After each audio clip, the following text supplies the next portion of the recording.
Hello everyone, welcome back to my channel. It's your favorite girl from Ilola from Speech, a registered behavior technician, RBT by profession. I'm currently working under the supervision of a board certified behavior analyst, also known as BCBA. Welcome to my channel. If you're a current subscriber, thank you so much for stopping by. Thank you so much. I really appreciate you. And if you're here for the first time, you're seeing this beautiful face for the first time, thank you so much. I really appreciate you for taking the courage to click on this video to watch. I really appreciate you. God bless you. If you're considering whether you should subscribe or not, why not? Come on, please help this your little girl sitting here, because this is a ministry and I would encourage you to support my ministry also. Thank you so much. So I have started a series concerning being an RBT. What are the things you should look out for if you're considering this field, RBT, Registered Behavior Technician? Based on my last video, I have started the explanation of becoming an RBT. If you have not watched the video, I'm going to be leaving the link in either of this side here or here, so you could click on it to watch. I've started the explanation of becoming an RBT. Becoming an RBT is not something that is so tedious or so cumbersome to get, but there are some qualities that are required of a person before considering this field. So I have made mention of some points in my last video. I'm just going to be making the conclusion part. So stay tuned. Please don't go anywhere.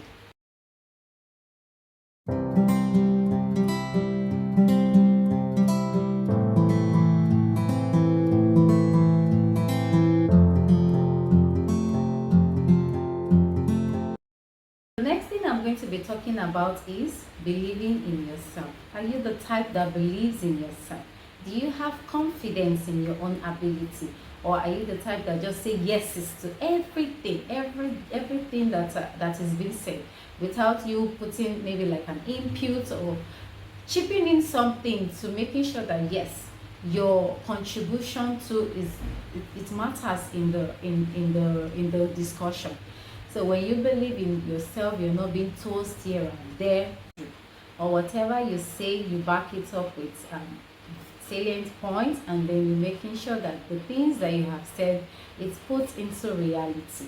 If you have confidence in yourself, in your own ability, that you know whatever things that you do or whatever goals that you have set, you make it to becoming reality, then you're a good fit for this field.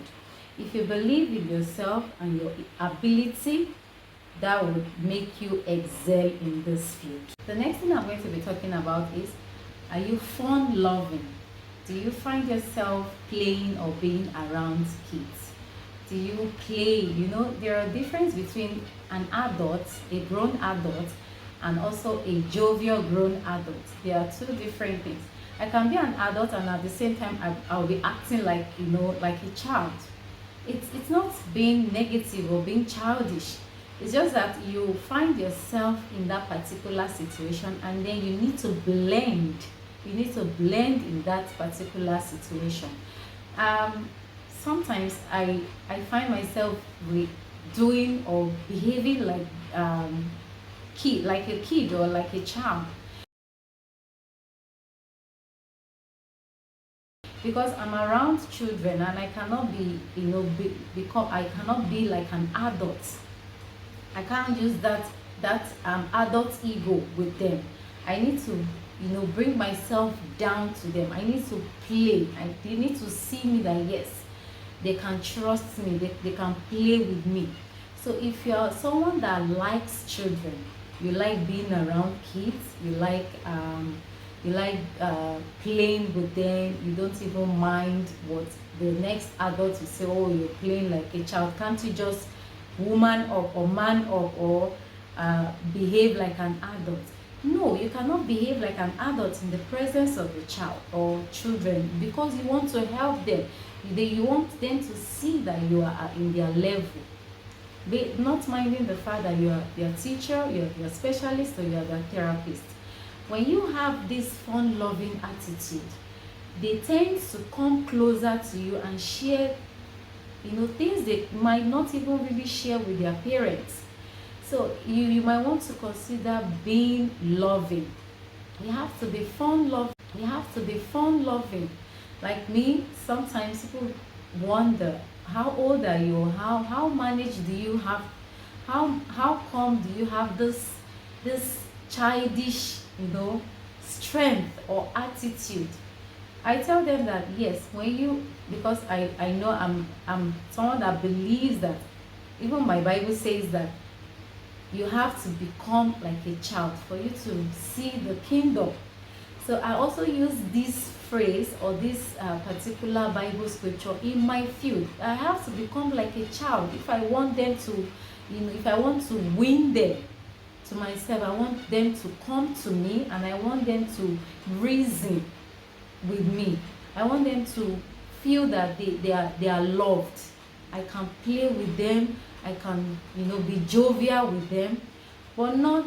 I still have my boundaries, but they also know my boundaries, and I set my boundaries, and I make sure that they differentiate between the jovial for me, and then the other side of me, which is the serious part of me. So they know they can differentiate the two. But you need to consider yourself being loving. If you're a type that you don't like being around kids, you scold every opportunity that the child comes to you, you scold them. You might not be a good fit, because they will feel insecure being around you. So you want to make sure that you are fun loving. Kids with special needs have this sense of, or this instinct, that when you don't show them genuine love, they tend to know. And emotionally, when you are not attached to them, they tend to back out, or they tend not to respond to you, no matter how intelligent or how brilliant you are, or whatever skills you want to teach them. They might not respond, or they might not listen at that particular time, because they don't see the fun in you. You're not funny, you're not doing any fun things. So if you can make this point, if you can follow it up, you have to be fun loving. You have to provide fun things. You have to make sure that anything you're doing, you're incorporating fun into it. And believe you me, if you have this fun loving attitude, kids will always come around you. They feel the warmth of being around you. And whatever you want to teach them, when they see that you're secured around you, then you can now gain access to them. Without this, you might not be a good fit. You might want to reconsider. Next thing you want to consider is, do you find joy in what you do? Not minding the financial implication attached to it. So many people, it is because there is no available things for them to do. That's why they dive into something else. If you're someone that is in this category, that you don't have a stable job, you just say, okay, let me do this because this is what is available.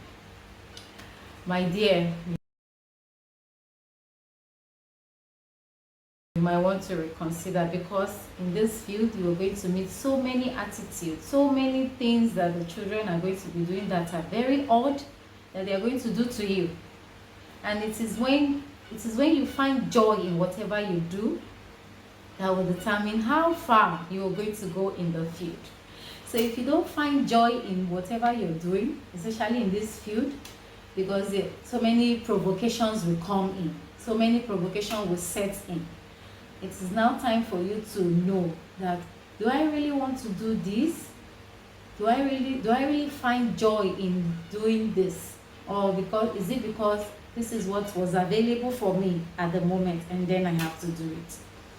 So if you find joy in what you do, not minding the financial implication attached to it, this is, again, it boils down to the fact that People dive into something they don't love, but because there is a financial or a monetary value, a high monetary value attached to it, they dive into it and they keep struggling in the thing they have dived into. They keep struggling in that field. They are not excelling, they are not moving forward, they are not moving backward, they are just stagnant. So it's not because the job is not working out for them. It's because it is not in their line. They don't find joy in it. Every morning when they wake up, they're like, oh, am I going to this place again? If you are this type of person that have a second thought of going to your place of work, fine, we like enjoyment, we love to have some relaxation time, but not all the time. For instance, I would say some people they don't like their job. They're just going because at the end of the month they are going to get something. It's going to affect that person psychologically, mentally, and every area of that particular person in that job. So you need to find joy in whatever you do, especially in this field. Let's say, for instance, I walk into maybe my therapy room, and then the first thing, I happen to have a client that just hits me all of a sudden, or that just cause me pain. But because I have joy, I know what I was expecting in the field. I know what it takes, and I know what to expect. So when that behavior comes to me, it won't be like a shock to me because I'm already prepared. And because it is not the child that is doing that, the thing just, it's a behavior which needs to be corrected. So take for instance, if I don't have joy in that particular field, I'll be very, very, I'll be very angry, and I will pick on that child. If I don't have joy in what I'm doing, I will pick on that child, and then my next action will not be okay. My next action might not be okay, and it can lead to frustration. So if you don't find joy in whatever you are doing, you don't find fun going to that place of work, you might get frustrated. And then, because sometimes money might not answer at that particular time, because money cannot solve emotions. Yes, money can provide your basic needs, your needs, but your internal needs, money cannot buy it. When you're mentally deranged, when you're psychologically deranged, when you're mentally deranged, there's no amount of money you could use to recall that state back. So you have to consider being joyous or finding joy in this field. So when the child hits you, or when the child causes you pain, or when the child spits on you, or when the child does things that you don't expect,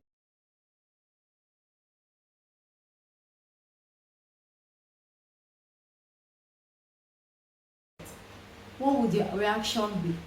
You smile. Yes. Some people will say, oh, you smile. Yes.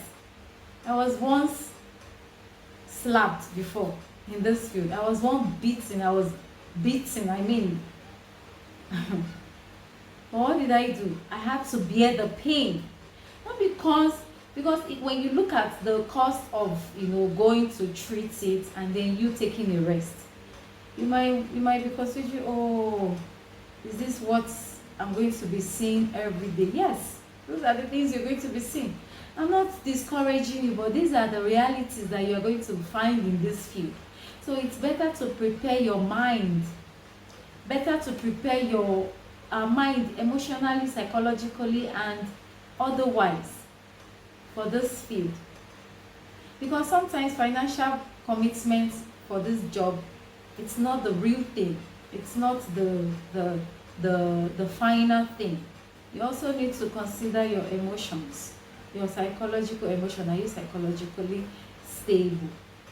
So finding joy in whatever you do, it's also a thing you should be considering if you're considering this field. So many people don't find joy in what they do, but because of the financial outcome, they continue to strive. They continue to strive at the sake of their emotions. They just continue that, okay, I'm thinking about the financial commitment, I will keep striving. What if there is no financial commitment and then you're stuck? So it is good to wanting to engage in something that will yield a positive outcome at the end of the month. At the end of the month, or it is also good for you to keep working and for a better returns at the end of the month. But I tell you, if you don't find joy or happiness in what you do, frustrations will set in, and before you know it, you start transferring aggression. You start transferring aggression to the kids and also to your co-worker. So you have to find joy in whatever you're doing in this field. If you're considering this field, please find a space in your inner heart to love what you do, to find joy in it. Sometimes getting to see the smile of these beautiful kids gives you the courage that yes, there is future, there is hope.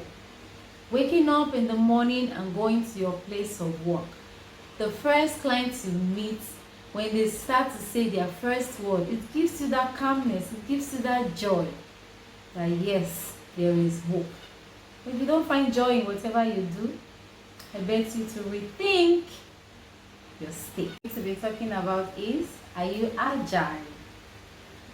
Are you not being lazy around? You're not being lazy around. Forgive me for my choice of words, but this is a reality.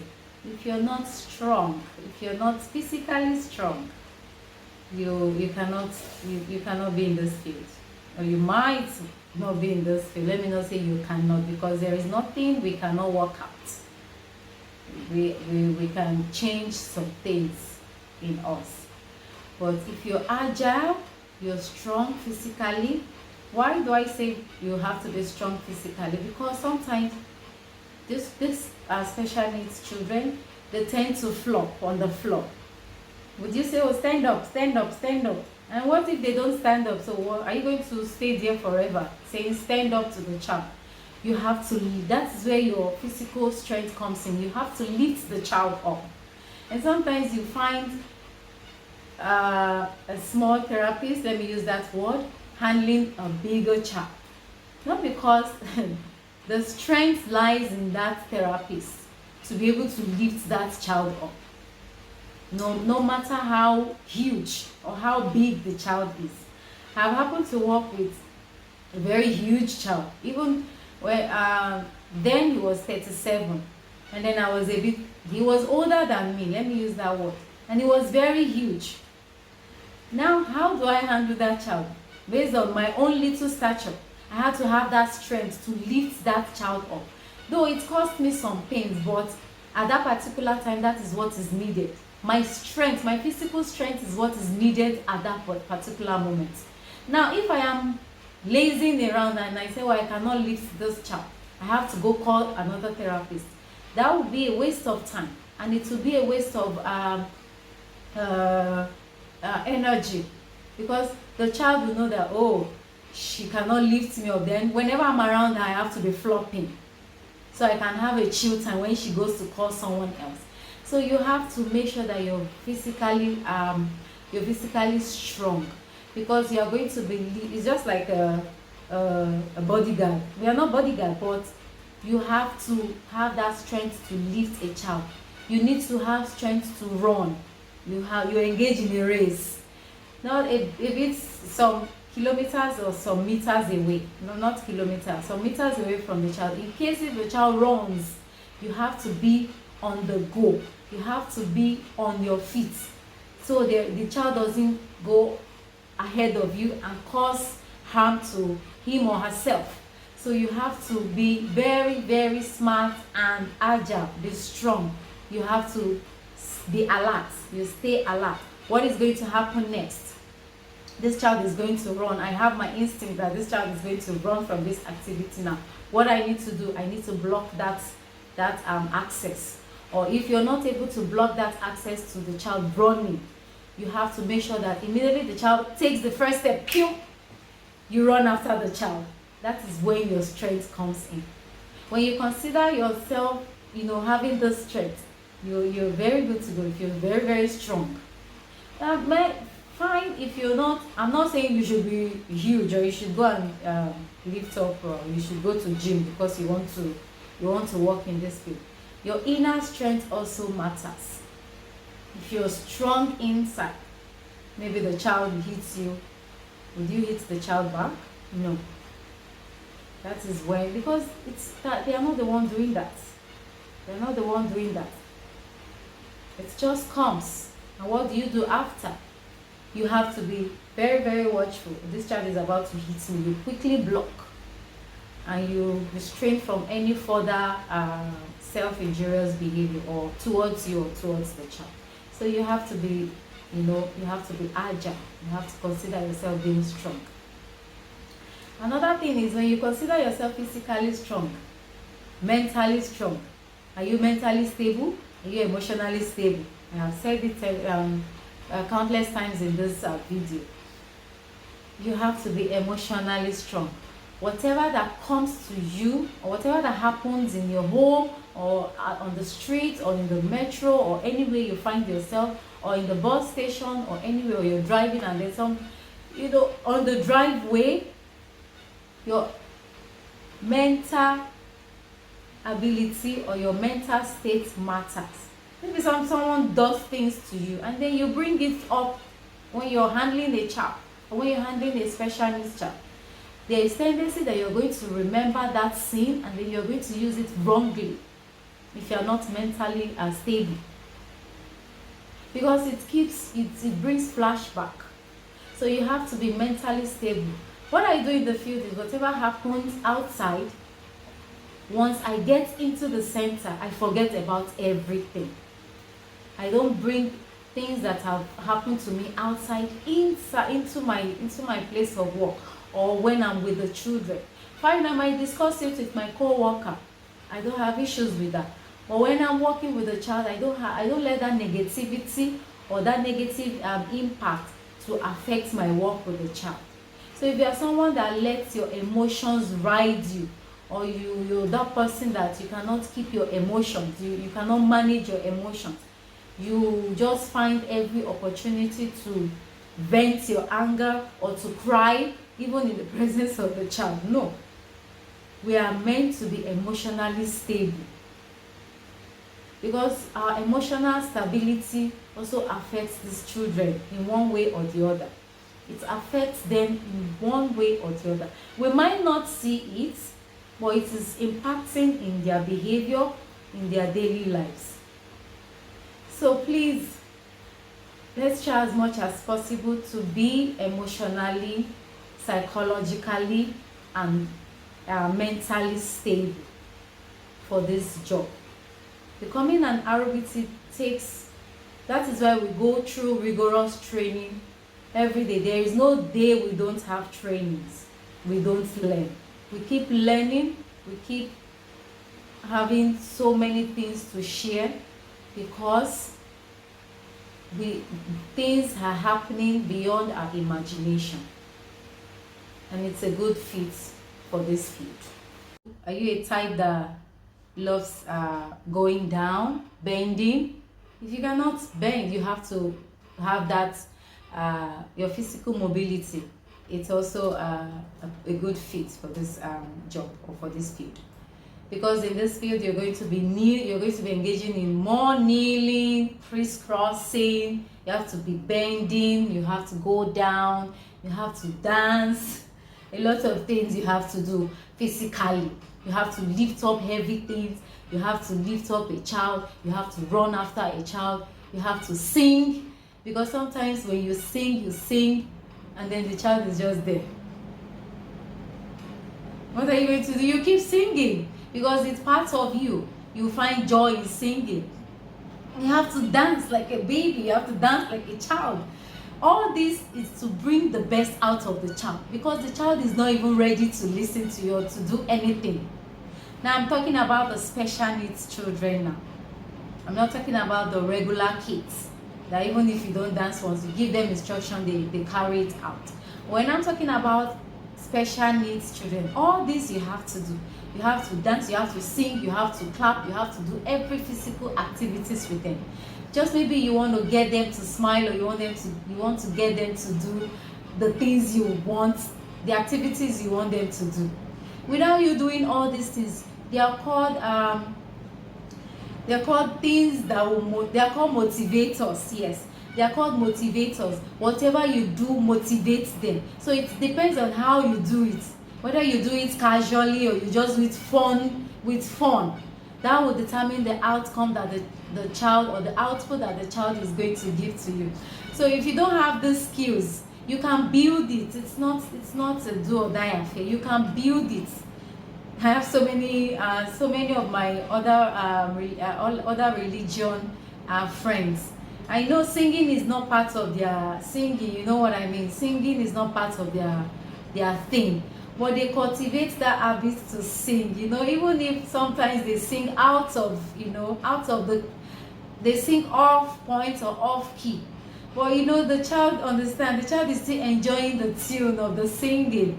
And then the child is just smiling at you and say, oh, I can get what you're saying, but I might not be able to respond at this particular time. But the eye contact that this child has given you is a plus. It's a joy for you to say, oh, now my singing is becoming an enjoying part for this child. So if you can bend, you can kneel down, you can sing, you can dance, you can twist, you can shake your body for these children, I bet you're good to go in this field.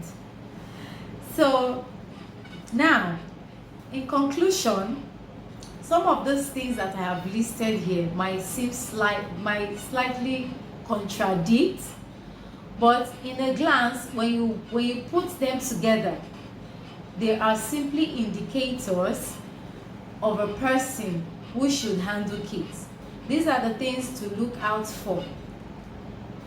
If you have a special needs child also, these are the things you should look out for in your therapist or in your specialist.